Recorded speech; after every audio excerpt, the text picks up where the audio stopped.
Well, today kicks off week 2 for West Bloomfield schools being in session, and that means it's also week 2 of classes for our first guest. She is the principal of Gretchko Elementary, Teal. Jen, thank you so much for joining us today. Thank you for having me. Good morning. Good morning. So could you start off by telling us about your background and how you came to be the principal at Gretchko? Absolutely. This is my 22nd year in education. I started out in Bloomfield Hills School District, where I was an English language arts teacher. And I then became an instructional coach, an IB teacher leader, and then an associate principal at an upper elementary and middle school, and was excited to take my next step in my kind of leadership journey. And I applied over here at Gretchko, and I'm very excited to be part of the West Bloomfield School District. So I noticed that at Bloomfield Hills from 2020 to 2021, you were what was called the principal of Bloomfield Virtual. Now, I'm guessing that had something to do as a result of COVID-19. Can you tell us what Bloomfield Virtual was exactly, or Yeah, is? absolutely. Yeah. So in response to the pandemic, we wanted to provide families an opportunity to stay virtual if that was what they wanted to do. And for our youngest learners, our kindergarten through fifth graders, we had a full school online, and it beyond our expectations. We had so many families that were interested that we actually had just shy of 700 students in that school. And I was the very proud principal that year of that virtual building.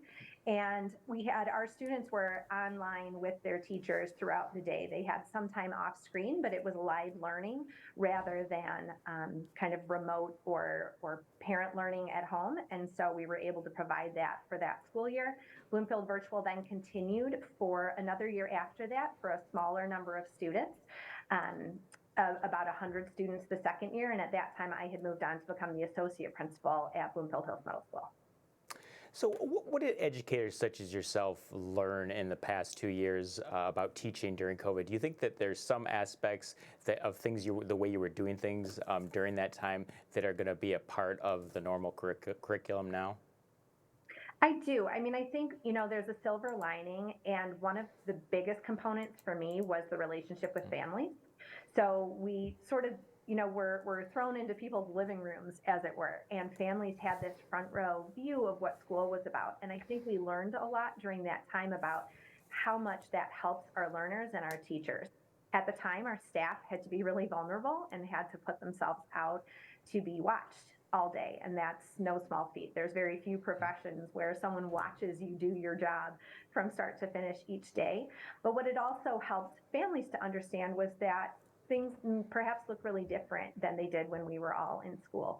And so opening up that partnership and that level of communication was something that I hope we don't lose, helping families to understand what teaching looks like day to day and really engaging with them as partners. The other component that I think was great that I hope we don't lose sight of is the flexibility. So being able to use technology, being able to use platforms like Zoom to do a lot more interaction with people and places around the world and in different times, I think is valuable, especially for young kiddos who may not have an opportunity to see a whole lot outside of their neighborhood. And so I hope we hold on to that as we move forward as well. So Jen, I did do a deep dive into your LinkedIn, and I found that some years ago you spent almost a year teaching English as a second language to students in the Czech Republic. Can you talk a little bit about that experience? I did. You did do a deep dive. So in 2005 and 2006, I was very fortunate. The U.S. State Department at the time was still running their Fulbright teacher exchange program. And unfortunately, that part of the program is no longer funded. But at the time, you could apply as a U.S. teacher to spend a year abroad. And I applied and was granted that Fulbright exchange program. And so a teacher from the Czech Republic and I essentially swapped places for the year. And my husband and I lived in a small town called Boskovice, which was about 2 hours east of Prague and about an hour and a half north of Vienna. And I taught English to Czech students. I was actually teaching at a secondary technical school, so the students were anywhere from 16 to 20 years old. And most of them were learning English as part of their future professional life, wanting to make sure that they were marketable. And along the way, my husband and I also had to learn Czech And so it gave me an incredible small window into what it's like to be a second language speaker in a country and in a place where the language that is spoken around you is not one that you know well. So we learned passable Czech by the time that we were leaving. We got ourselves a tutor and tried to make sure that we knew enough along the way. My students taught me a lot as well. And we were lucky to be able to experience definitely a lot about the culture there, as well as do a little bit of traveling locally. We really tried to stay in the Czech Republic to really get to know that culture and those communities that were right around us. So do any of those students that you had at that time keep in touch with you at all? The students don't, other than through things like LinkedIn. So every now and then, there'll be little things that pop up. They're all very much adults and in the working world at this point. And so every now and then, they'll post a new job or something like that, and we'll comment back and forth. And then there are a couple of the colleagues that I had over there that we still keep in touch with, who became good friends along the way. So that's been exciting and nice connections to continue have, even though the miles have separated us. We had hoped as a family to go back to the Czech Republic in 2020 to visit, and then the pandemic happened. So we're still hoping to find a time where we can go back. We haven't been back since 2006 when we came back.